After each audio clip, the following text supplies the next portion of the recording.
15.2 কষে দেখি 15.2 16 রং। একটি সমবাহু ত্রিভুজের প্রতিটি বাহুর দৈর্ঘ্য 1 মিটার বৃদ্ধি করলে ত্রিভুজটির ক্ষেত্রফল √3 বর্গমিটার বৃদ্ধি পায়।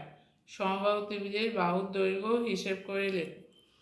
সমবাহু ত্রিভুজের বাহুর দৈর্ঘ্য প্রথমে ধরে নিলাম x, তাহলে x হলে সমবাহু ত্রিভুজের ক্ষেত্রফল হবে √3/4 × x²।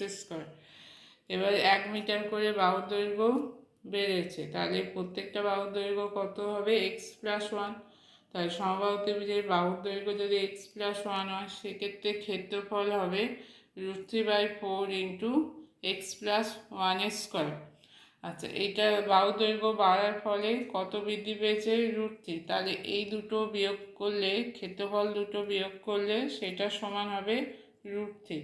এবার √3/4 এই দুটো বিয়োগে √3/4টা কমন নিয়ে নেওয়া হয়েছে, ভেতরে হচ্ছে x+1² -x² সমান √3। এই √3/4টা এদিকে গেলে হবে √3 গুণিতক 4/√3, কেটে যাচ্ছে, √3টা হবে সমান 4। এখানটা ভাঙলে হবে x² + 2x + 1 -x²। x² কেটে যাচ্ছে, 2x + 1 সমান হচ্ছে 4, 2x সমান 4 - 1 সমান 3, x সমান হচ্ছে 3/2 সমান হচ্ছে 1.5 মিটার। তাই সমবাহু ত্রিভুজের বাহুর দৈর্ঘ্য হচ্ছে 1.5 মিটার।